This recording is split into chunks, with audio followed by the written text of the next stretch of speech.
হতভাগা মিনুর আজকে শেষ দিন। এতদিন অনেক জ্বালিয়েছে আমাকে, আজ ওকে শেষ করে সমস্ত দুঃখ ঘুচিয়ে দেব। এই বলে মিনুর সৎমা মালতী একটা লাঠি নিয়ে আস্তে আস্তে এগিয়ে যায় মিনুর দিকে। মিনুর মাথায় লাঠি দিয়ে আঘাত করতে যাবে, ঠিক এই সময় মালতী, কি করছো এসব? তুমি আমার মেয়েটাকে আবার মারতে যাচ্ছিলে? না মানে আসলে বলো বলো মালতী, কেন তুমি আমার মেয়েটাকে মারতে চাইছো? তুমি আমাকে ভুল বুঝছো, আমি এমন কিছু করতে চাইনি। একদম মিথ্যে কথা বলবে না মালতী, আমি স্পষ্ট দেখতে পেয়েছি তুমি একটা লাঠি দিয়ে মিনুর মাথায় আঘাত করতে যাচ্ছিলে। যদি দেখেই থাকো তাহলে ঠিকই দেখেছো, আমি মিনুকে মারতেই গেছিলাম। এখন কি করবে করো। এই বলে মালতী আর এক মুহূর্ত দেরি না করে ওখান থেকে দ্রুত পায়ে হেঁটে চলে যায়। বাবা, দেখেছো, মা আমাকে একদমই ভালোবাসে না, সব সময় আমার ক্ষতি করার চেষ্টা করে। তুই কোনো চিন্তা করিস না মা মিনু, তোর বাবা যতদিন বেঁচে আছে ততদিন তোর মা তোর কোনো ক্ষতি করতে পারবে না। আমার বড্ড ভয় করে বাবা। কোনো ভয় নেই, অনেক কাজ করেছিস, আয় এখন বাড়িতে আয় দেখি।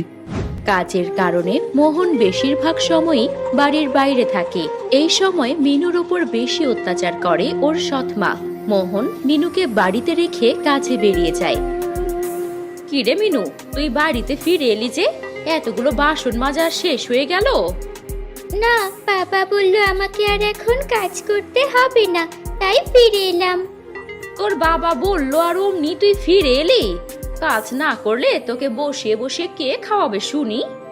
মা, বাড়ির সব কাজ তো আমি একাই করি, তারপরও তুমি আমাকে কেন এমন কথা বলছো? তোর তো সাহস কম না মিনু, তুই আমার মুখে মুখে কথা কইছিস। মা, আমি সব কাজ করব, কিন্তু এখন খুবই ক্ষুধা লেগেছে, দয়া করে আমাকে কিছু খাবার দাও। তোর বাবার কথা ভেবে তোকে খাবার দিচ্ছি, তা না হলে দিতাম না। আর একটা পাতায় করে কিছু খাবার বের করে আনলো। নে, এই খাবার খেয়ে তাড়াতাড়ি কাজে লেগে পড়। মা, একটা প্লেট তো দাও, তা না হলে খাবার খাবো কিভাবে? খুব কথা ফুটেছে তাই না? খাবার দিয়েছি এটাই তো অনেক, আবার প্লেট চাচ্ছিস? ঠিক আছে মা, লাগবে না, আমি পাতায় করেই খাবার খেয়ে নিচ্ছি। শোন, বাইরে কোথাও গিয়ে খেয়ে নে, তোর গায়ে যা ময়লা, এই বারান্দায় বসলে আমাদের বারান্দাটা নোংরা হয়ে যাবে। মিনু মায়ের কথা মতো পাতায় খাবার নিয়ে বাইরে চলে যায়। মা সব সময় আমার সাথে এমন করে, কাল রাত থেকে পেটে কিছুই পড়েনি, আর এখন মা আমাকে শুধু কিছু জল ভাত দিয়েছে। আজ আমার মা বেঁচে থাকলে হয়তো আমি অনেক ভালো থাকতাম। ঠিক এই সময় মিনুর চোখ পড়ে দূরে একটা ঝোপের আড়ালে।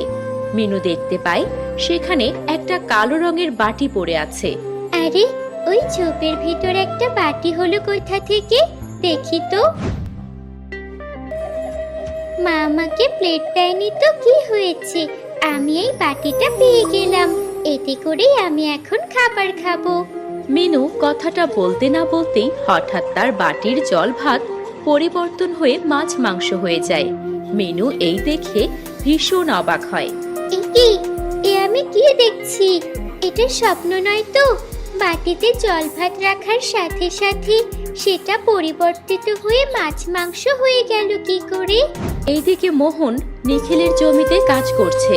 নিখিল জমির পাশে গাছতলায় দাঁড়িয়ে আছে। নাও নিখিল দাদা, তোমার জমিটা চাষ করে দিলাম। যাক, বেশ ভালো কাজ করেছিস, বড় খুশি হলাম। দাদা, আগের 500 টাকা পাও না, আর আজকের টাকা সব মিলিয়ে 600 টাকা, দয়া করে এখন দিয়ে দিলে বড় সুবিধে হতো। আহা, তোর টাকা আমি দেবো না সে কথা কি একবারও বলেছি? দাদা, আমি গরিব মানুষ, বুঝতেই তো পারছো, কাজ করে যা 2 পয়সা রোজগার করি তাই দিয়ে সংসার চালাতে হয়। দেখ মোহন, আমি আগেও বলেছি এখনো বলছি, তোর টাকা আমি কিছুদিন পরে দেব। দাদা, এই বলে তো আজ প্রায় 6 মাস কাটিয়ে দিলে, আমি আর তোমাকে সময় দিতে পারবো না। তুই আমাকে হুকুম করছিস? তোর টাকা আমি দেব না, তুই যা পারিস কর গিয়ে। এই বলে নিখিল চলে যায়। আর মোহন মাথা নিচু করে বাড়ির দিকে চলে আসে। রাতের বেলা মোহন মিনুকে খাবার খেতে ডাকে। আয় মা, অনেক রাত হয়েছে, খাবার খাবি? বাবা, আজকে আমি খাবো না, আমার ক্ষুধা নেই। ব্যাপার কি? এমনিতে তো সব সময় খাবার খাওয়ার জন্য পাগল হয়ে থাকে, কিন্তু আজকে কি হলো? দুপুরে তো মাত্র অল্প কিছু জল ভাত দিলাম, কি হচ্ছে কিছুই তো বুঝতে পারছি না। রাতে খাবার দাবার খেয়ে মালতী আর মোহন ঘুমিয়ে পড়ে। ঠিক এই সময় মিনু তার হাতের সেই বাটিটা নিয়ে রান্নাঘরে আসে। মা বাবা দুজনে ঘুমিয়ে পড়েছে, এবার এই বাটিকে দিয়ে ভালো ভালো কিছু খাবার রান্নাঘরে এনে রাখতে হবে। সকালবেলা এই খাবার দেখলে বাবা অনেক খুশি হবে। এই বলে মিনু বাটির ওপর হাত রাখতেই তাতে খাবার এসে যায়। এই দৃশ্য আড়াল থেকে দেখে ফেলেন মালতী। তার মানে এই মিনু একটা আশ্চর্য বাটি পেয়েছে। কত বড় বজ্জাত মেয়ে, আমাকে কিছুই বললো না। ঠিক আছে, কালকেই এর মজা দেখাচ্ছি। পরদিন খুব সকালে মিনু ঘুম থেকে ওঠার আগেই মালতী ওই বাটিটাকে চুরি করে নিয়ে বাইরে বের হয়ে যায়। এরপর একটা ঝোপের আড়ালে দাঁড়িয়ে বলে, হে আশ্চর্য বাটি, আমাকে ভালো ভালো মিঠাই এনে দাও। বলতে না বলতেই বাটি ভর্তি মিঠাই এসে যায়। এই দেখে মালতী ভীষণ অবাক হয়ে যায়। সত্যি তো, এই বাটির অনেক ক্ষমতা। কতদিন সুস্বাদু মিঠাই খাই না, আজকে মন ভরে খাবো। এই বলে মালতী বাটির মিঠাই খেতে শুরু করে। আর ঠিক তখনই তার সারা শরীর পুড়ে যাওয়ার মতো কালো হয়ে যায়। হায় হায়, এ আমার কি হয়ে গেল? এই বাটির মিঠাই খেয়ে তো আমার সারা শরীর কালো হয়ে গেছে। আমার এত সুন্দর রূপ লাবণ্য কোথায় গেল? হায় হায় রে। খুব সকালে নিখিল হাঁটতে বের হয়েছিল। সে মালতীকে এই অবস্থায় দেখে ফেলে। এ কি মালতী, তোমার এ কি হাল হয়েছে?